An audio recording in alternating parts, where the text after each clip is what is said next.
Marcus Chen looked at his old watch. It was 7:30 in the morning. He had been in the university library since 5 a.m. working on his research project. The library was quiet and empty at this early hour. Only a few other students were there, all looking tired and stressed. Marcus closed his laptop and put it in his old brown bag. The bag had seen better days. It was worn out and had small holes in some places. But it still worked fine, and Marcus did not care about how it looked.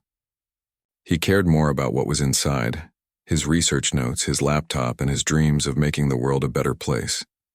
He walked out of the library and into the fresh morning air.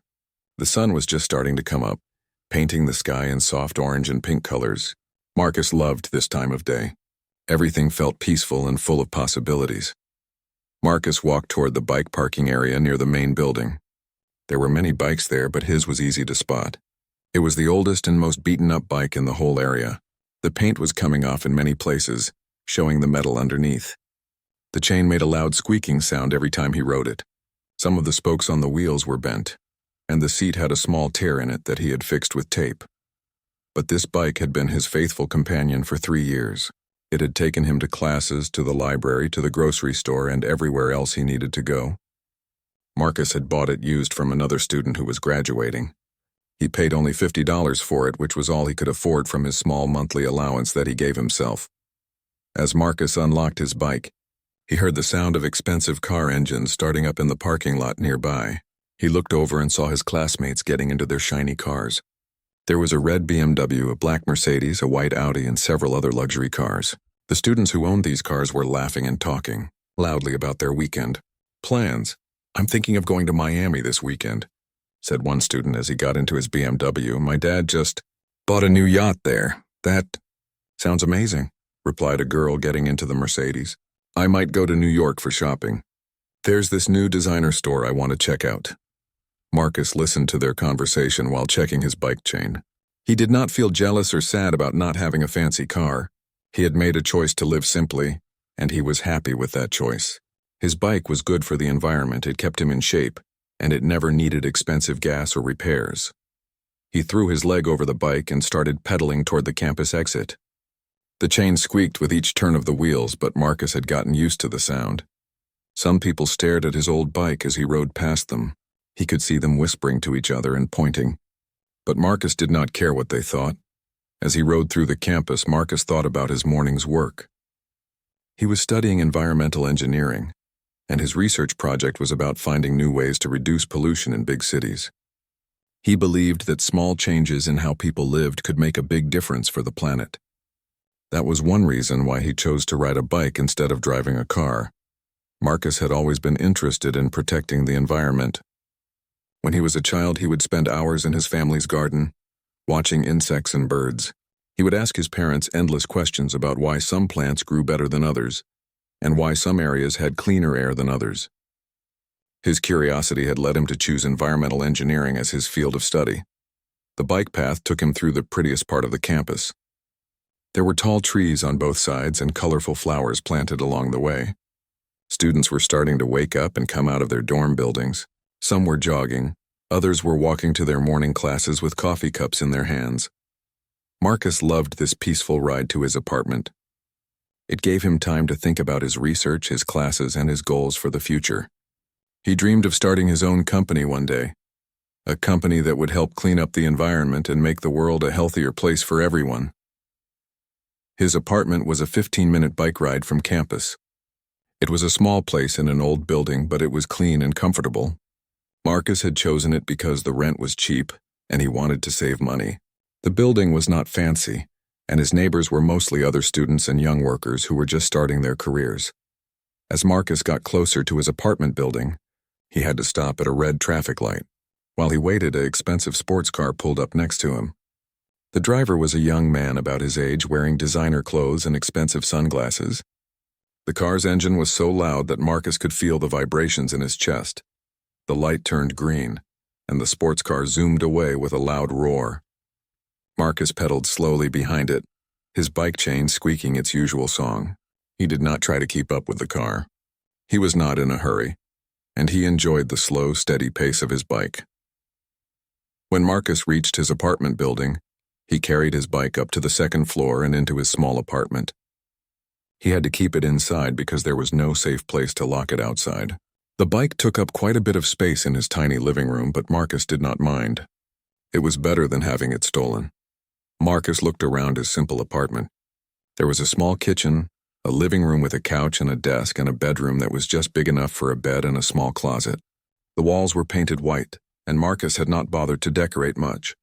He had a few plants on the windowsill and some books on a shelf, but that was about it.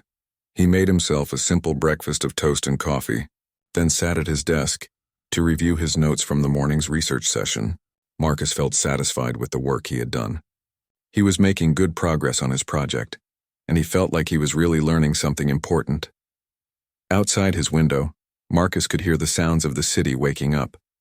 Cars were driving by, people were talking as they walked to work, and birds were singing in the trees.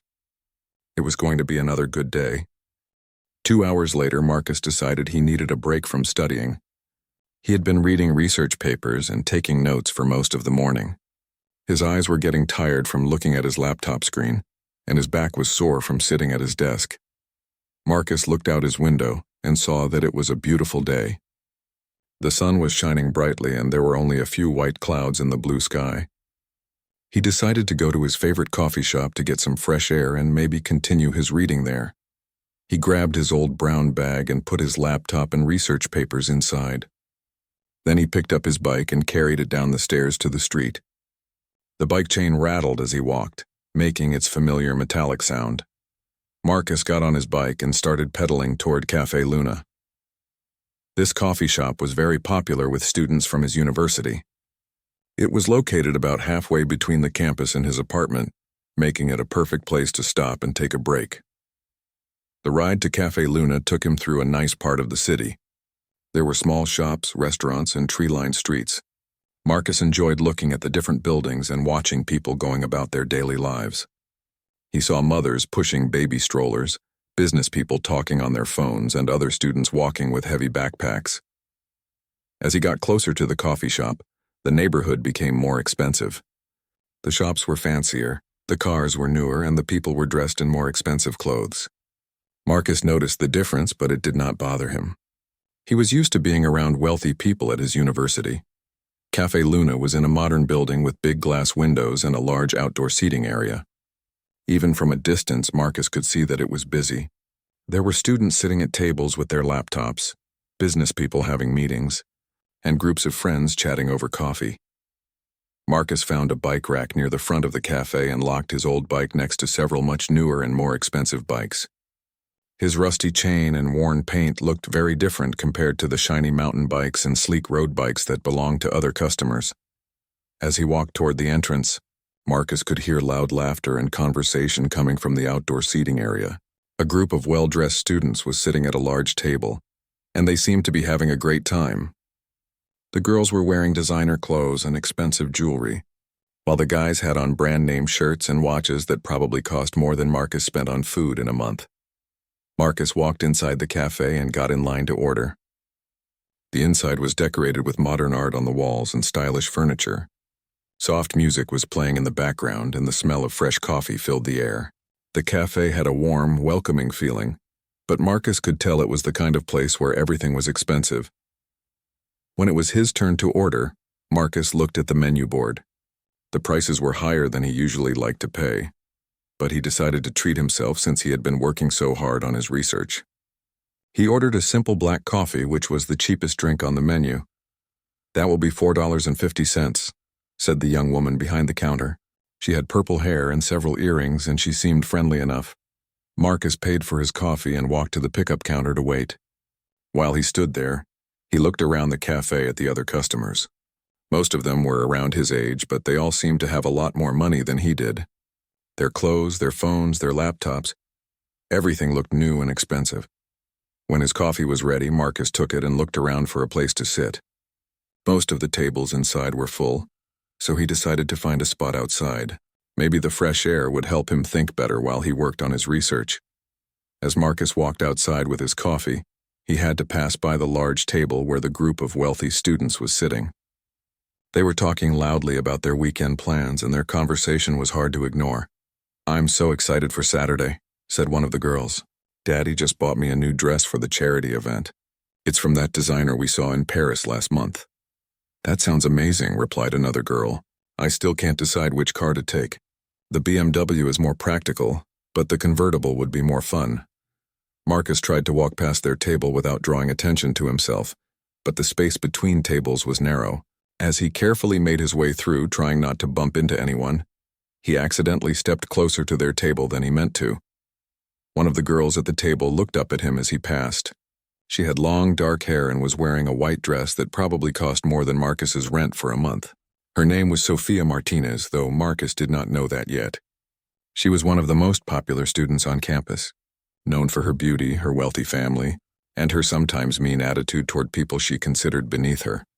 Sofia looked Marcus up and down, taking in his simple clothes, his old bag, and his generally modest appearance. Her expression showed that she was not impressed by what she saw. Her friends noticed her reaction and also turned to look at Marcus. Marcus felt uncomfortable under their stares, but he continued walking toward an empty table in the corner of the outdoor seating area. He could hear them whispering behind him, and he was pretty sure they were talking about him. He sat down at the small table and opened his laptop.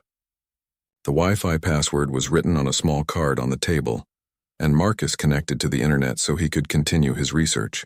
He tried to focus on his work, but he could still hear the loud conversation from the group nearby. Marcus opened his research papers and tried to concentrate on reading. His project was about designing better air filtration systems for city buses. He believed that if buses had cleaner air systems, more people would choose to ride public transportation instead of driving their own cars. This would help reduce pollution and make cities healthier places to live. But it was hard to focus with all the noise from the nearby table. The group of students was getting louder and more excited as they talked about their expensive weekend plans. They talked about shopping trips to New York, vacations in Europe, and parties at their parents' expensive houses. Marcus tried to tune them out, but one voice kept getting louder than the others. It was Sofia, and she seemed to be the leader of the group. She was telling a story about how she had convinced her father to buy her a new car because her old one was getting embarrassing. "I told him that driving a 2-year-old BMW was really hurting my image," Sofia said, laughing. "So he got me the new model with all the latest features. It's so much better than that old thing I was driving before." Her friends laughed and agreed with her, saying things like, "You deserve the best," and "Your dad is so generous." Marcus found their conversation shallow and wasteful, but he tried not to judge them too harshly. He knew that not everyone had the same values he did. Marcus managed to get some work done despite the distractions. He read through several research papers and took notes on new ideas for his project. The coffee was actually quite good, even if it was expensive. The outdoor seating area was comfortable, with nice chairs and tables that were the right height for working on a laptop. After about an hour, Marcus decided he needed to use the restroom. He saved his work and closed his laptop, then got up from his table. The restroom was inside the cafe, so he had to walk past the group of wealthy students again. This time, as he walked by their table, he bumped slightly into Sofia's chair. It was a very gentle bump, and Marcus immediately said, "Excuse me, I'm sorry," in a polite voice. But Sofia turned around with an annoyed expression on her face. "Watch where you're going," she said in a cold voice. She looked Marcus up and down again, and this time her expression was even more dismissive than before. Some people really need to be more careful. Marcus apologized again and continued walking toward the restroom. Behind him, he could hear Sofia talking to her friends about people who don't know how to behave in nice places. Her voice was loud enough that other customers turned to look, and Marcus felt his face getting red with embarrassment. In the restroom, Marcus looked at himself in the mirror. His clothes were clean but simple, just a plain t-shirt and jeans. His hair was neat and he was well groomed. There was nothing wrong with how he looked, but he knew he did not fit in with the wealthy crowd at this cafe. Marcus splashed some cool water on his face and took a deep breath. He reminded himself that he was here to work on his research, not to impress anyone. He had important work to do, and he should not let some rude stranger ruin his day. When Marcus came back from the restroom, he sat down at his table and tried to focus on his work again. But the atmosphere had changed. Sofia and her friends seemed to be paying more attention to him now, and he could feel their eyes on him as he worked. Marcus opened his laptop and pretended to read his research papers, but he was actually listening to their conversation. They were talking about him, though they thought they were being quiet enough that he could not hear. "Did you see his clothes?" whispered one of the girls. "I think that t-shirt is from a discount store." "And his bag," added another. "It looks like he found it in a garbage can." Sophia laughed quietly. Some people just don't understand how to present themselves properly. It's really quite sad. Marcus felt his anger rising, but he tried to stay calm. He had dealt with people like this before. During his years at the university, he had learned that some students looked down on anyone who did not have expensive things. But their words still hurt, even though he tried not to let them bother him. Marcus decided to finish his coffee and leave. He had gotten enough work done for the morning, and he did not want to listen to their mean comments anymore. He saved his research files and closed his laptop, then put everything back in his old brown bag. As Marcus stood up to leave, he accidentally knocked over his coffee cup. It was almost empty, but the little bit of coffee that was left spilled onto the table and dripped onto the ground. Marcus quickly grabbed some napkins and started cleaning up the mess. "Oh my God," said Sophia in a loud voice that everyone around could hear. "He can't even drink coffee without making a mess. This is exactly why some people shouldn't come to nice places like this." Her friends giggled and several other customers turned to look at what was happening. Marcus felt his face burning with embarrassment as he finished cleaning up the spilled coffee. He threw the wet napkins in a nearby trash can and picked up his bag. "I'm sorry about that," Marcus said quietly to no one in particular. He just wanted to leave without causing any more trouble. But as Marcus walked toward his bike, Sophia was not finished with him yet. She stood up from her table and spoke even louder than before, making sure that everyone in the outdoor seating area could hear her. "Wait, everyone, you have to see this," Sophia called out, pointing at Marcus as he unlocked his bike. "Look at what this guy rides." Marcus felt his stomach sink as he realized what was about to happen. All the conversations around the cafe stopped, and people turned to look at him and his old bike. Some customers even pulled out their phones as if they were getting ready to record what was happening. "Is that seriously your bike?" Sophia continued, her voice full of laughter and disbelief. "Oh my God, I wouldn't be caught dead riding that piece of junk." Marcus's bike did look pretty bad compared to all the shiny, expensive bikes in the rack. The paint was chipped and faded, the chain was rusty, and the seat was held together with duct tape. But it was his bike, and it had served him well for 3 years. Sophia's friends joined in the laughter. One of them took out her phone and started recording a video. "This is so funny," she said as she filmed. "Wait until everyone at school sees this. I bet he can't even afford to take the bus," said another friend. "That's probably why he has to ride that ancient thing." "Maybe we should start a fundraiser to help him buy a real bike," suggested a third friend, causing even more laughter from the group. Marcus stood next to his bike, feeling humiliated and angry. He wanted to defend himself, but he also knew that anything he said would probably just make things worse. These people had already decided what kind of person he was based on his appearance and his bike. What's next? Sophia continued her performance for the growing audience. Is he going to tell us he can't afford gas money? Or maybe he's going to ask us for spare change. The crowd of onlookers was getting bigger as more people came out of the cafe to see what was happening. Some of them looked uncomfortable with the situation, but others seemed to be enjoying the show. A few people were now recording videos with their phones. "This is so embarrassing," said one of Sophia's friends. "I'm embarrassed for him. How can someone come to a place like this looking like that and riding a bike like that? He probably doesn't even belong at our university," added another friend. "Maybe he's just pretending to be a student so he can hang out in nice places." Marcus felt like he was going to explode with anger, but he forced himself to stay calm. He knew that if he lost his temper, it would only make him look worse. He also knew that these people did not know anything about him or his life, so their opinions should not matter. But it was hard not to feel hurt by their words. Marcus had always tried to be kind to everyone he met, regardless of how much money they had or what they looked like. He believed that people should be judged by their character, not by their possessions. But these people seemed to think that having expensive things made them better than him. "Look at his face," Sophia said, pointing at Marcus. "He looks like he's about to cry. This is so pathetic." Marcus was not about to cry, but he was feeling very angry and frustrated.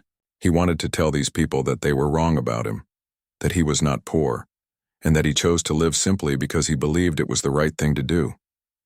But he knew they would not listen or understand. Instead, Marcus got on his bike and started to pedal away. As he rode off, he could hear Sophia and her friends still laughing and making jokes about him. Their voices carried across the outdoor seating area, and he was sure that everyone in the cafe had heard what happened. "Don't let the chain fall off," Sophia shouted after him.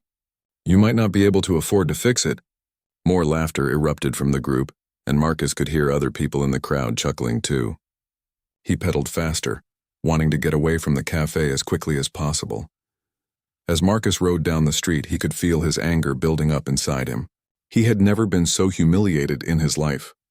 The worst part was not what Sophia and her friends had said about him, but the fact that so many other people had watched and done nothing to stop it. Marcus thought about all the times he had seen other people being bullied or embarrassed, and how he had always tried to step in and help. But today, when he was the one being targeted, no one had come to his defense. Everyone had just watched like it was entertainment. The ride back to his apartment felt longer than usual. Marcus's mind was racing with thoughts about what had just happened. He kept thinking of things he should have said to defend himself, but he knew it was too late now. When Marcus reached his apartment building, he carried his bike up the stairs and into his small living room. He set it down more forcefully than usual, and the chain made a loud rattling sound that echoed through the quiet apartment. Marcus sat down on his couch and put his head in his hands. He felt tired and defeated. All he had wanted was to get some coffee and work on his research in a nice environment. Instead, he had been humiliated in front of dozens of people by someone who did not even know him. But as Marcus sat there thinking about what had happened, his sadness began to turn into determination. He realized that Sophia and her friends represented everything that was wrong with the world. People who judged others based on money and appearances instead of character and kindness. Marcus made a decision right then and there. Someday he would show people like Sophia that they were wrong to judge him. He would prove that success and worth were not measured by the things you owned, but by the good you did in the world. He did not know how or when it would happen, but Marcus was sure that eventually, people like Sophia would learn not to judge others so quickly. And when that day came, he would be ready. Marcus sat in his quiet apartment for a long time, thinking about what had happened at the cafe. The more he thought about it, the more he realized how unfair the situation had been. Sophia and her friends had judged him completely wrong, but they had no way of knowing the truth about who he really was. The truth was something that Marcus had kept secret from everyone at the university. He came from one of the wealthiest families in the entire country. His father, David Chen, was the founder and owner of Chentech Industries, one of the biggest technology companies in the world. The company made software that was used by millions of people every day, and it had made the Chen family incredibly rich. Marcus had grown up in a world that most people could only dream about. His childhood home was a massive mansion in Silicon Valley with 30 rooms, 10 bathrooms, and a garage that could hold 20 cars. The house sat on 50 acres of beautiful land with gardens, a swimming pool, a tennis court, and even a small lake.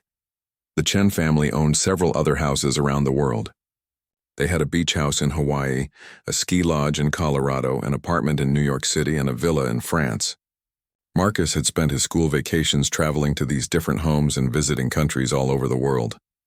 When Marcus was growing up, money was never a problem for anything. If he wanted a new bike, his parents bought him the most expensive one they could find. If he wanted to learn a new sport, they hired the best coaches and bought all the equipment he needed. When he wanted to go to college, they were ready to pay for the most expensive private school in the country. But as Marcus got older, he started to notice things that bothered him about his wealthy lifestyle. He saw how some of his rich friends treated people who had less money than they did. He watched his parents' friends compete to see who could buy the most expensive cars and houses. He noticed that many wealthy people seemed to care more about showing off their money than about helping other people. Marcus also became very interested in protecting the environment. He learned about climate change and pollution, and he realized that wealthy people often used much more energy and resources than they needed. The Chen family's big houses, private jets, and collection of cars were all contributing to environmental problems. When it was time for Marcus to choose a college, he made a decision that surprised his parents. Instead of going to an expensive private school, He chose a public university that was known for its environmental engineering program.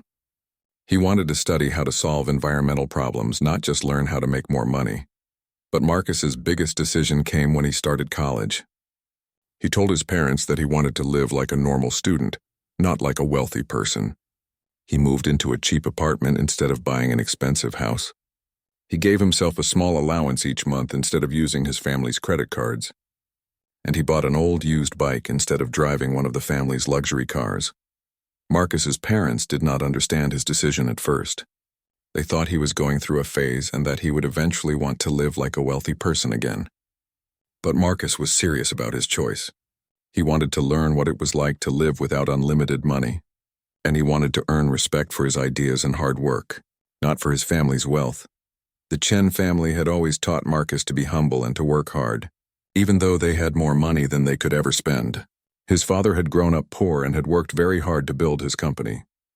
David Chen often told Marcus stories about his early days, when he had to eat cheap food and sleep on friends' couches while he was starting his business. Money can make life easier, his father had always said, but it cannot make you a good person. That comes from how you treat others and how hard you work. Marcus had taken his father's lessons to heart. He wanted to prove that he could succeed on his own, without relying on his family's money and connections. He wanted to know that any success he achieved was because of his own efforts, not because of the advantages he had been born with. At the university, Marcus never told anyone about his family's wealth. When people asked about his background, he would just say that his parents worked in technology. This was true, but it did not tell the whole story. Most people assumed that Marcus came from a middle-class family, and he did not correct them. Marcus enjoyed living simply. He found that he did not need expensive clothes or fancy gadgets to be happy. He liked riding his old bike because it gave him exercise and helped the environment. He liked his small apartment because it was easy to keep clean, and it forced him to focus on what was really important to him. The only difficult part about his choice was dealing with people like Sophia, who judged him for not having expensive things. Marcus had encountered a few people like this during his time at college, but none of them had been as mean or public about it as Sophia had been today. Marcus kept several reminders of his real life hidden in his apartment. In his bedroom closet, he had a few expensive suits that he wore when he went home to visit his family. Under his bed, he kept a box with photos of his family's houses and some of the awards his father had received for his business success. And in his apartment building's garage, covered by a thick cloth, sat Marcus's personal car. It was a white Lamborghini Huracan that his parents had given him for his 21st birthday. The car was worth more than most people made in several years, but Marcus almost never drove it. He preferred his bike for daily transportation. Marcus had only driven the Lamborghini a few times since moving to the city for college. He used it occasionally when he needed to drive long distances or when the weather was too bad for biking. But mostly it just sat in the garage waiting for a special occasion. Marcus's family understood his choices, even if they did not always agree with them. His parents respected his desire to live independently, and they were proud of the hard work he was doing in his environmental engineering program. His younger sister Emma often joked that Marcus was playing poor, but she also admired his dedication to his values. The Chen family had a rule that Marcus could access his trust fund whenever he wanted, but only if he really needed it. The trust fund contained millions of dollars that would be his when he turned 30, but Marcus had never touched any of that money. He was determined to finish college and start his career using only what he earned. Himself, Marcus's research project at the university was actually connected to his family's business in a way that his classmates did not know. Chen Tech Industries was working on developing new technologies to help reduce pollution and energy use in cities. Marcus's research on air filtration systems for public transportation was exactly the kind of work that his father's company was interested in supporting, but Marcus had never told his research advisor about this connection. He wanted his work to be judged on its own merits, not because of his family's influence in the technology industry. If his research was good enough, it would be successful whether or not anyone knew about his background. As Marcus sat in his apartment thinking about the day's events, he realized that the incident at the cafe had taught him something important. He had learned that there were people in the world who would judge him unfairly no matter what he did. If they knew he was wealthy, some people would treat him differently because of his money. If they thought he was poor, other people would treat him badly because he did not have expensive things. Marcus decided that the best thing he could do was to continue being true to his own values. He would keep living simply because he believed it was the right thing to do, not because he cared what other people thought about him. And someday, when the time was right, maybe people like Sophia would learn that they had been wrong to judge him so quickly. A week passed after the embarrassing incident at Café Luna. Marcus tried to focus on his studies and research, but he kept thinking about what had happened. Every time he rode his bike around campus, he wondered if people were looking at him and thinking the same things that Sophia had said out loud. Marcus had seen Sophia a few times during the week. She was in one of his general education classes, though they had never spoken before the cafe incident. When she saw him in class, she would whisper to her friends and they would all look at him and giggle. Marcus tried to ignore them, but it was difficult. On Thursday evening, Marcus was in his apartment working on his research when his phone rang. The caller ID showed that it was his sister Emma. Marcus was always happy to hear from Emma, who was 2 years younger than him and still lived at home with their parents. "Hey, Marcus," Emma said cheerfully when he answered the phone. "How are you doing? Are you still pretending to be a poor college student?" Marcus laughed. Emma always teased him about his decision to live simply, but she did it in a loving way. "I'm doing fine, Emma, just working on my research project. How are things at home?" "Actually, that's why I'm calling," Emma said, and Marcus could hear the excitement in her voice. "I have some amazing news. Jake proposed to me last night." Marcus felt a surge of happiness for his sister. Jake was Emma's boyfriend of 3 years, and Marcus had always liked him. Jake came from a wealthy family too, but he was down to earth and treated Emma very well. "That's wonderful news, Emma," Marcus said. "Congratulations. I'm so happy for you both." "Thank you," Emma replied. "But wait, there's more. Mom and Dad want to throw us an engagement party, and it's going to be huge. They're planning to invite everyone. All of Dad's business partners, Mom's charity friends, and tons of people from the tech industry. It's going to be at the house next Saturday night." Marcus felt a mix of excitement and nervousness. He loved his family and was happy to celebrate Emma's engagement, but family parties always meant he had to return to his wealthy lifestyle temporarily. "That sounds amazing, Emma. I'll definitely be there." "I can't wait for you to see the ring Jake got me," Emma continued. "It's absolutely beautiful, and it must have cost a fortune. And Mom is already planning the most incredible party. She hired that fancy event planning company that did the governor's daughter's wedding last year." As Emma continued talking about the party plans, Marcus found himself getting an idea. The party would be attended by hundreds of wealthy and important people from all over the state. It was exactly the kind of event that people like Sophia would love to attend, if they could get an invitation. "Emma," Marcus said, interrupting her description of the flower arrangements, "do you think it would be possible for me to invite a few people from my university to the party?" "Of course," Emma said immediately. "Mom and Dad always say you can bring friends to family events. Are there some people you want to celebrate with?" Marcus thought carefully about how to phrase his request. "Well, there are a few students I know who might enjoy coming to a party like this. They're very interested in luxury events and meeting successful people." Emma laughed. "You mean they're interested in money and showing off?" "That's fine, Marcus. Mom's charity friends are the same way. The more people who come, the happier Mom will be. She loves showing off our house and Dad's success." "Great," Marcus said, his plan starting to form in his mind. "Do you think you could get me some extra invitations? Maybe 5 or 6? "I'll ask Mom, but I'm sure it won't be a problem," Emma replied. "She's already invited half the city anyway. A few more college students won't make any difference." After Marcus hung up the phone, he sat back in his chair and thought about his idea. He realized that this party could be the perfect opportunity to show Sophia and her friends what they had gotten wrong about him. But he would have to be very careful about how he handled it. Marcus spent the next day thinking about his plan. He knew he could not just invite Sophia directly. She would never accept an invitation from him after the way she had treated him. But he also knew that Sophia was the kind of person who would do anything to get invited to an exclusive, wealthy party. On Friday afternoon, Marcus was in the university library when he overheard a conversation that gave him the perfect solution. 2 students were talking about a girl named Jessica, who worked part-time for an event planning company in the city. Jessica was in several of Marcus's classes, and he knew she was always looking for ways to make extra money. Marcus approached Jessica after class that day. "Hi, Jessica," he said. "I heard that you work for an event planning company. Is that right?" Jessica looked surprised that Marcus was talking to her. They had never had a real conversation before, though they had been in the same classes for 2 years. "Yes, I work for elite events on weekends and during school breaks." "Why do you ask?"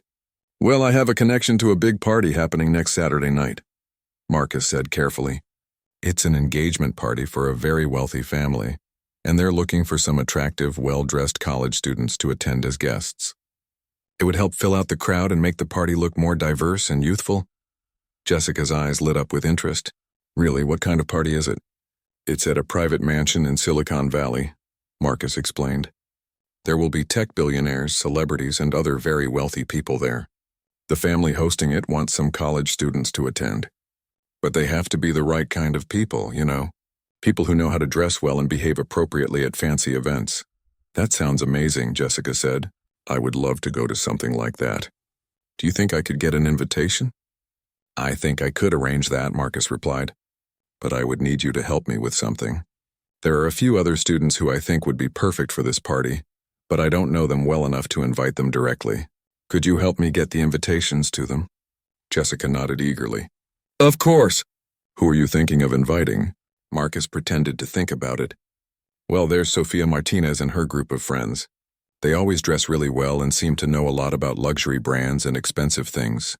I think they would fit in perfectly at this kind of event." "Oh, I know Sofia," Jessica said. "She's always talking about the fancy places her family goes and the expensive parties she attends. She would be perfect for something like this." "Exactly," Marcus agreed. "Do you think you could mention the party to her and see if she's interested? You could tell her that you were hired by the event planning company to help find appropriate guests." Jessica was excited about the plan. "That's a great idea. Sofia is always saying that she wishes there were more exclusive events for college students to attend. I'm sure she would love to come." "Perfect," Marcus said. "I'll get you the invitations by Monday and you can give them to Sofia and her friends. Just make sure they understand that this is a very exclusive, high-class event. They'll need to dress appropriately and be on their best behavior." "Don't worry," Jessica said confidently. "Sofia and her friends love events like this. They'll be perfect guests." That evening, Marcus called his mother to arrange for the extra invitations. His mother, Linda Chen, was delighted to hear that Marcus wanted to bring some friends to the party. "Of course, sweetheart," she said. "The more people we have, the better the party will be. I'll have the invitations printed up with their names on them. Just send me a list of who you want to invite." Marcus gave his mother the names of Sofia and 5 of her closest friends. He made sure to spell all the names correctly. He had looked them up on social media to get the exact spelling. "These sound like lovely names," his mother said. "Are these friends of yours from school?" "They're people I know from campus," Marcus replied, which was technically true. "I think they'll really enjoy the party." "I'm sure they will," Linda agreed. "Your father and I are so excited about this party. Emma is just glowing with happiness, and Jake is such a wonderful young man. It's going to be a beautiful celebration." As Marcus hung up the phone, he felt a mix of excitement and nervousness about his plan. Part of him wondered if he was doing the right thing. Was it fair to trick Sofia into coming to his family's party, just so he could reveal his true identity? But then Marcus remembered how humiliated he had felt at the cafe, and how Sofia had encouraged other people to laugh at him and record videos of his embarrassment. He decided that what he was planning was not really revenge, it was just giving. Sofia chanced to learn something important about judging people too quickly. Marcus spent the weekend thinking about how the party would go. He imagined Sofia's surprise when she realized who he really was. He wondered if she would apologize for the way she had treated him, or if she would just be embarrassed and try to pretend it had never happened. Either way, Marcus felt ready for whatever would happen at the party. For the first time since the cafe incident, he was looking forward to something. Saturday evening arrived, and Marcus was getting ready for his sister's engagement party. He stood in his small apartment, looking at the expensive suit he had pulled out of his closet. It was a perfectly tailored black Armani suit that his mother had bought for him last year. The suit probably cost more than most people spent on clothes in an entire year. Marcus had not worn expensive clothes in months. He was used to his simple t-shirts and jeans. As he put on the suit, he felt like he was putting on a costume. The expensive fabric felt strange against his skin, and he had to remember how to tie the silk tie properly. Marcus looked at himself in the mirror. The transformation was dramatic. In his expensive suit, with his hair styled neatly, he looked like a completely different person. He looked like the wealthy young man he actually was, not the simple student that everyone at university thought he was. Marcus went down to the parking garage and uncovered his Lamborghini. The white sports car gleamed under the fluorescent lights. He had not driven it in over a month, but it started immediately with a powerful roar. The engine sounded like a wild animal that had been sleeping and was now waking up. The drive to his family's house took about 45 minutes. As Marcus got closer to Silicon Valley, the houses became bigger and more expensive. Soon, he was driving through neighborhoods where every house was a mansion, and every driveway held multiple luxury cars. The Chen family estate was at the end of a long, private road. As Marcus drove up the driveway, he could see that the party was already in full swing. There were dozens of expensive cars parked in front of the house, Ferraris, Bentleys, Rolls-Royces, and other vehicles that cost more than most people's houses. Valet attendants in crisp uniforms were helping guests park their cars. Marcus handed his keys to one of the valets, who looked impressed by the Lamborghini. "Beautiful car, sir," the valet said respectfully. "Thank you," Marcus replied, then walked toward the front entrance of his family's home. The Chen mansion was decorated beautifully for the party. There were thousands of white lights strung around, the gardens and elegant flower arrangements everywhere. Professional waiters in black uniforms were walking around with trays of expensive champagne and gourmet appetizers.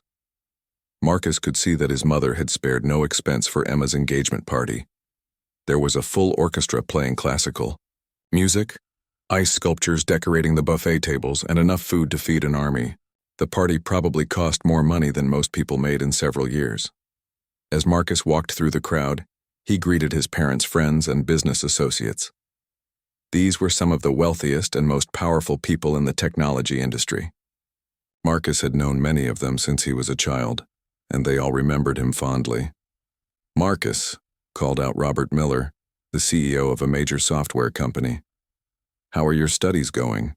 Your father tells me you're working on some fascinating environmental research." "Thank you, Mr. Miller," Marcus replied politely.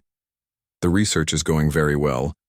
I'm hoping to make a real difference in reducing urban pollution." "That's wonderful," Mr. Miller said. "We need more young people like you who care about making the world better, not just making money." Marcus spent about 30 minutes greeting family, friends, and business associates. Everyone was curious about his studies and his research project. Many of them offered to help him with funding or connections when he was ready to start his own company. Then Marcus saw his sister Emma approaching with her fiancé Jake. Emma looked absolutely beautiful in her white designer dress, and she was practically glowing with happiness.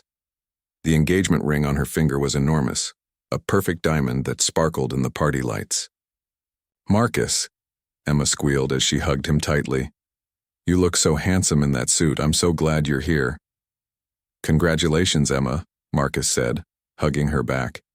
"You look absolutely beautiful. And Jake, congratulations to you too."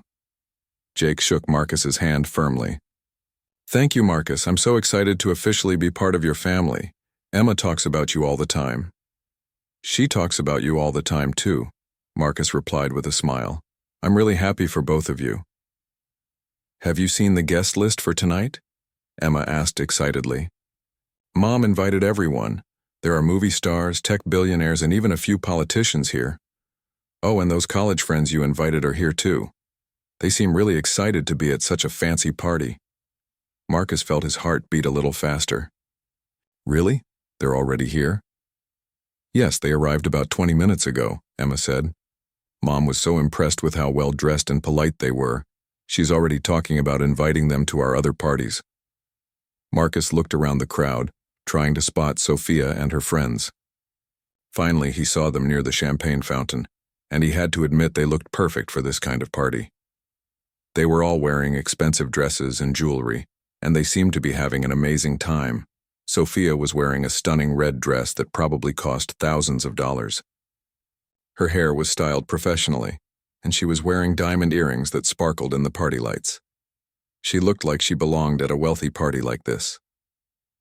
Marcus watched as Sophia and her friends talked excitedly with some of the other guests. They were clearly trying to impress everyone they met, name-dropping expensive brands and talking about their own wealthy families.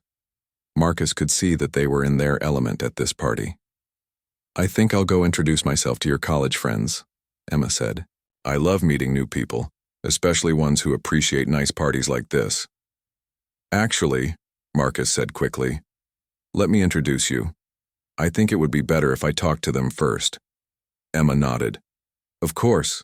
Go ahead. I'll catch up with you later." Marcus took a deep breath and started walking toward Sophia and her friends.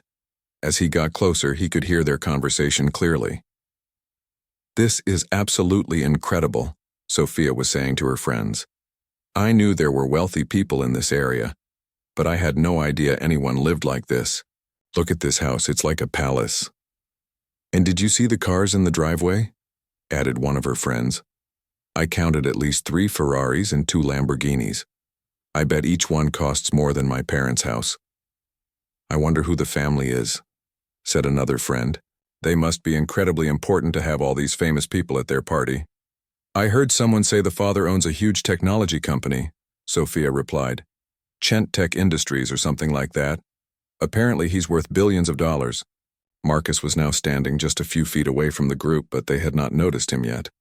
They were too busy looking around at the party and talking about how impressive everything was. "Can you imagine growing up in a house like this?" Sophia continued. "The son must be so lucky. I bet he has everything he could ever want. The best clothes, the nicest cars, private schools, expensive vacations. He probably has no idea what it's like to worry about money." "I wonder what he's like," said one of her friends. "He's probably really arrogant and spoiled. Rich kids usually are." "Well, I'd love to meet him anyway," Sophia said with a laugh. "Even if he's arrogant, dating someone this wealthy would certainly have its advantages." Marcus decided it was time to make his presence known. He walked up to the group with a confident smile on his face. "Excuse me," Marcus said politely. "I don't think we've been properly introduced. I'm Marcus Chen." Sophia and her friends turned around to look at him. For a moment, they just stared in confusion. Marcus looked familiar to them, but they could not figure out where they had seen him before. In his expensive suit, with his confident demeanor, he looked like a completely different person from the simple student they had humiliated at the cafe. "I'm sorry," Sophia said slowly. "Do we know each other?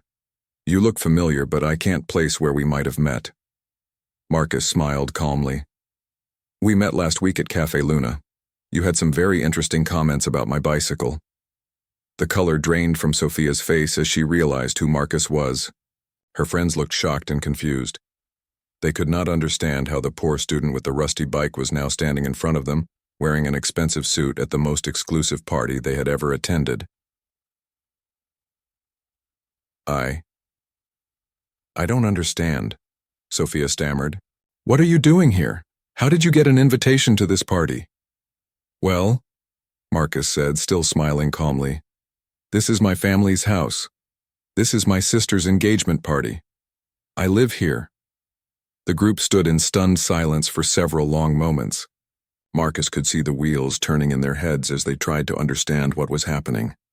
Finally, one of Sophia's friends whispered, "Are you saying that you're the son of the family that owns all this?" "That's right," Marcus replied. "My father is David Chen, the founder of Chent Tech Industries. This is our home." The silence that followed Marcus's revelation seemed to last forever. Sophia and her friend stood frozen, their champagne glasses halfway to their lips, staring at him in complete disbelief. The elegant party continued around them, but their small group had become an island of shock in the middle of the celebration.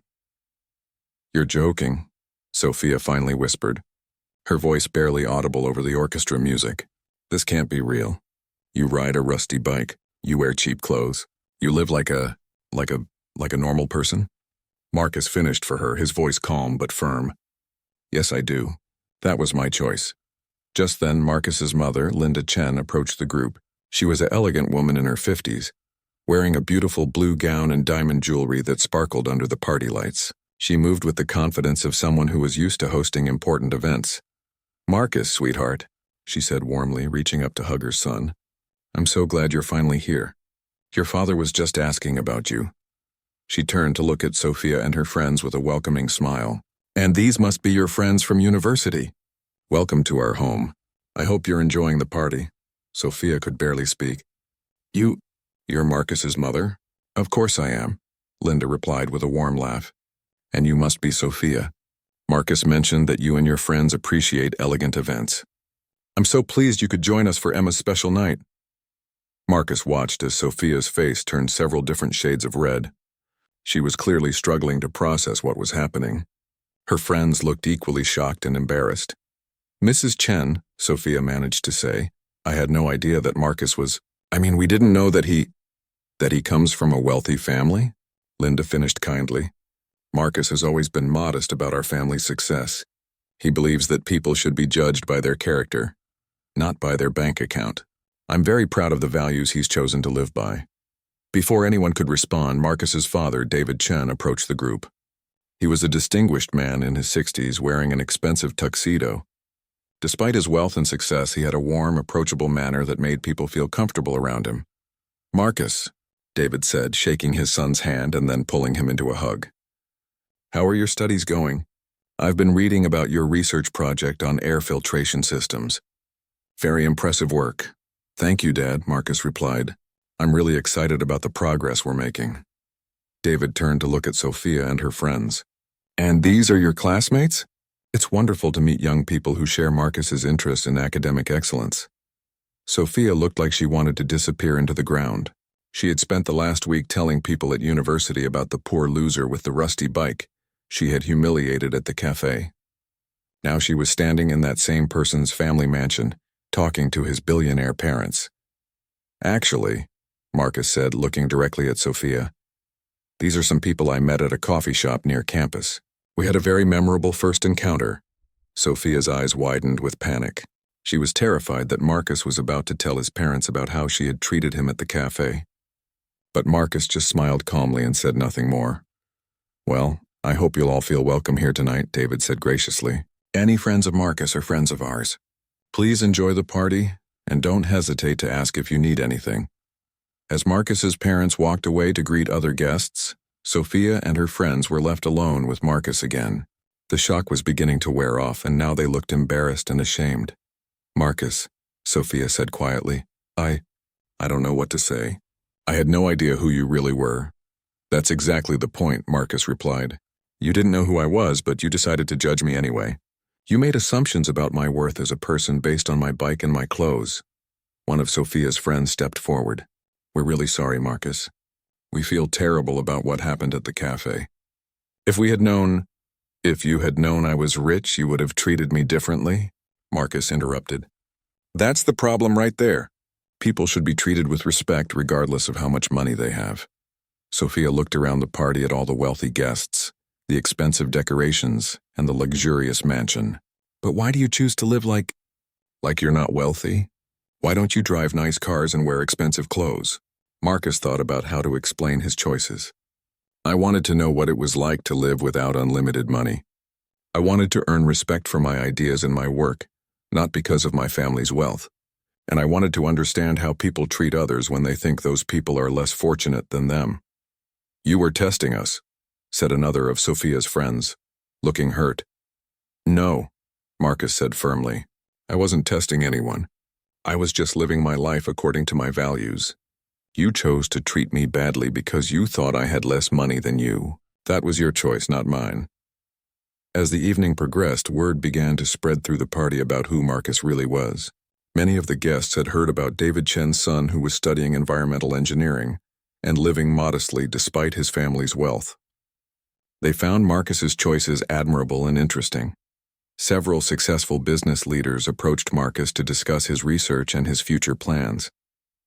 A famous tech entrepreneur offered to fund his research project.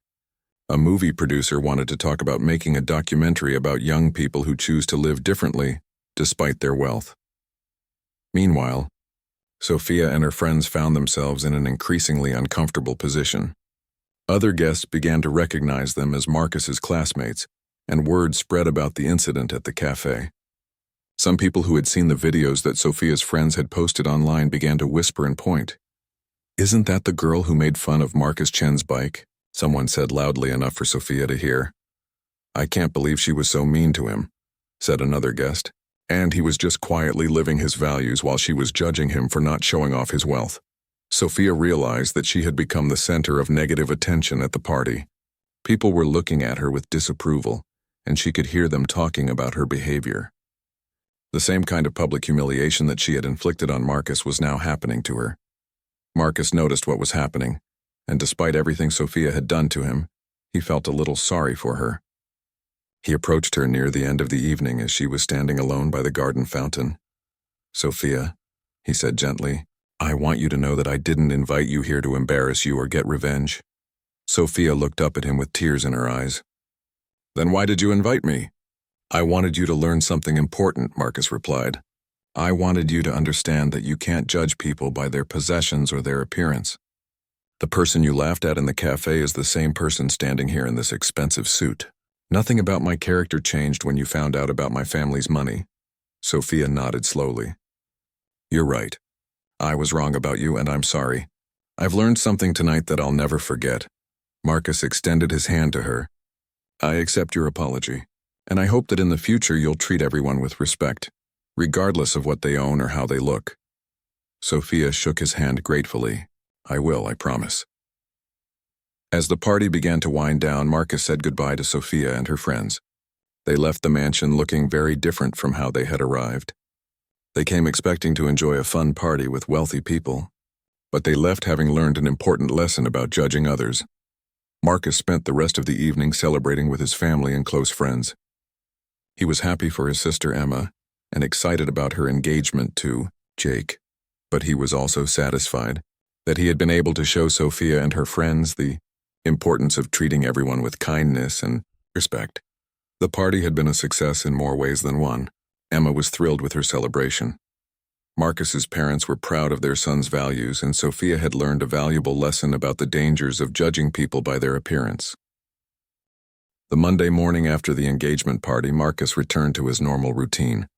He put on his simple clothes, grabbed his old brown bag, and rode his rusty bike to campus, but everything felt different now. The secret he had kept for 3 years was no longer a secret. As Marcus rode through the university campus, he noticed people staring at him and whispering. Some students pulled out their phones to take pictures of him on his old bike. The story of what had happened at the Chen family party had spread quickly through social media and campus gossip. Someone had posted a video online that showed the contrast between Marcus riding his rusty bike and photos of him at the party in his expensive suit standing next to his white Lamborghini. The video had been shared thousands of times, and many people were calling it the ultimate lesson about not judging people.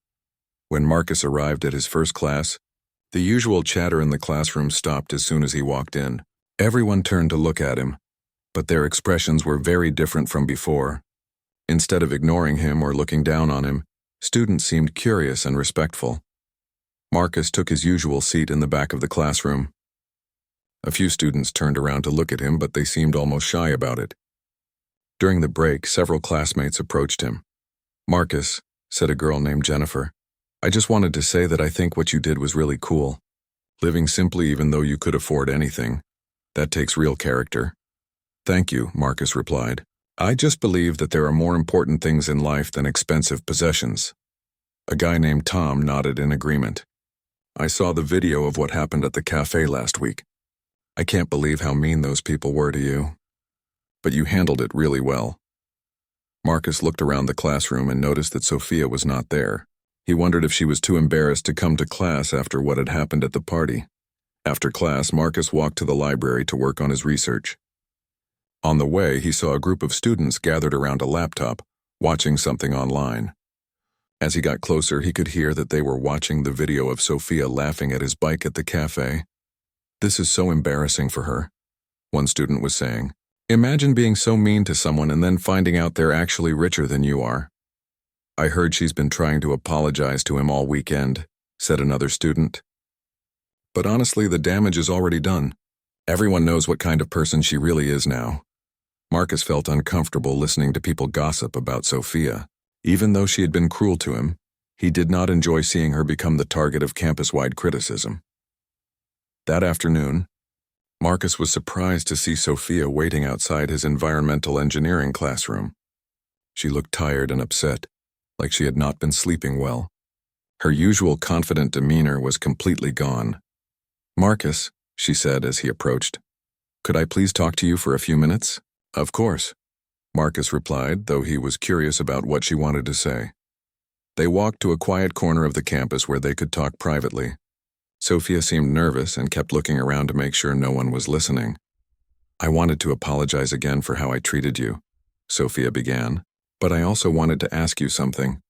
Could you please ask people to stop sharing those videos and talking about what happened? It's been really hard for me these past few days."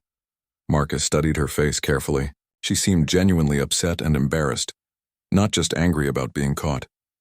"Sophia," Marcus said gently, "I didn't post those videos or ask anyone to share them. People recorded what happened at the cafe on their own, and they're sharing the story because they think it teaches an important lesson." "I know you didn't post them," Sophia said quickly, "but maybe if you said something publicly about forgiveness or moving on, people might stop talking about it." Marcus thought about her request. "I can't control what other people say or share online, but I can tell you that I don't want you to suffer because of this. I forgave you at the party and I meant it." Sophia looked relieved. "Thank you. I've learned so much from this experience. I realize now how wrong I was to judge you, and I promise I'll never treat anyone that way again." Over the next few weeks, the attention from the story gradually died down. Students stopped staring at Marcus constantly, and new campus gossip replaced the story of the bike and the Lamborghini. Marcus was glad when things returned to normal, but some things had changed permanently. Marcus found that many students now treated him with more respect. Professors who had not paid much attention to him before were now interested in his research and offered to help him with connections and funding. Marcus was careful not to let the attention change who he was. He continued riding his old bike, living in his small apartment and wearing simple clothes. He had proven his point about living according to his values, and he was not going to change now. Sophia also seemed to have learned from the experience. Marcus noticed that she was much quieter in class and no longer made loud comments about other people's appearance or possessions. She had stopped hanging around with some of her more superficial friends and seemed to be focusing more on her studies. One day, about a month after the party, Marcus was surprised to see Sophia volunteering at a campus event that provided free meals for students who could not afford to buy lunch. She was serving food and talking kindly with students from all different backgrounds. When Sophia saw Marcus watching her, she came over to talk to him. "I've been volunteering here for a few weeks," she explained. "I realized that I had never really talked to people who had less money than me. I wanted to understand what their lives were like." "That's really good, Sophia," Marcus said sincerely. "I think that kind of experience can teach you a lot about what's really important in life." "It has," Sophia agreed. "I've met so many amazing people who have taught me that happiness and worth have nothing to do with money. I'm ashamed of how shallow I used to be." Marcus was impressed by the change he saw in Sophia. The incident at the cafe and the party had clearly had a deep impact on her, and she seemed to be genuinely trying to become a better person. As his final year of college progressed, Marcus continued his environmental research and began making plans for his future career. Several major companies, including his father's, had offered him jobs, but Marcus was considering starting his own company focused on developing sustainable transportation solutions. Marcus's story had inspired other students on campus to think about their own values and choices. Some wealthy students began volunteering with local charities and community organizations. Others started questioning whether they needed all the expensive things they owned. The incident had also sparked discussions among professors and students about social class, wealth, and how people treat each other. Marcus was invited to speak at several campus events about his experience and his decision to live simply despite his family's wealth. In his final semester, Marcus was chosen to give a speech at the graduation ceremony. He used the opportunity to talk about the importance of treating everyone with respect and kindness, regardless of their background or possessions. The way we treat others reveals who we really are. Marcus said to the audience of graduating students and their families, "It's easy to be kind to people who have power or wealth or status. The real test of our character is how we treat people who we think have nothing to offer us." After graduation, Marcus did start his own company, focusing on developing clean transportation technology. His father provided some initial funding, but Marcus insisted on running the company according to his own values and vision. Sophia also graduated and went on to work for a non-profit organization that helped provide education and resources to low-income communities. She often credited her experience with Marcus as the turning point that made her want to use her privileges to help others, rather than just herself. Years later, when Marcus's company had become successful and was helping to reduce pollution in cities around the world, he still rode a bike to work most days. It was a newer bike than his old rusty one, but it was still modest and practical rather than expensive and flashy. Marcus had learned that living according to your values is not always easy, and it sometimes means that people will misunderstand you or treat you unfairly. But he had also learned that staying true to what you believe in is worth more than having other people's approval or respect. The story of the girl who laughed at the poor guy's bike became a popular tale that was shared online and told in schools as an example of why people should not judge others by their appearance. But for Marcus, it was simply a reminder that character is revealed not by what we own, but by how we choose to treat the people around us. And every time Marcus rode his bike to work, passing expensive cars in traffic, he smiled knowing that he had chosen the right path for his life. He had wealth, success, and respect, but more importantly, he had stayed true to his values and learned to judge people by their hearts rather than their possessions.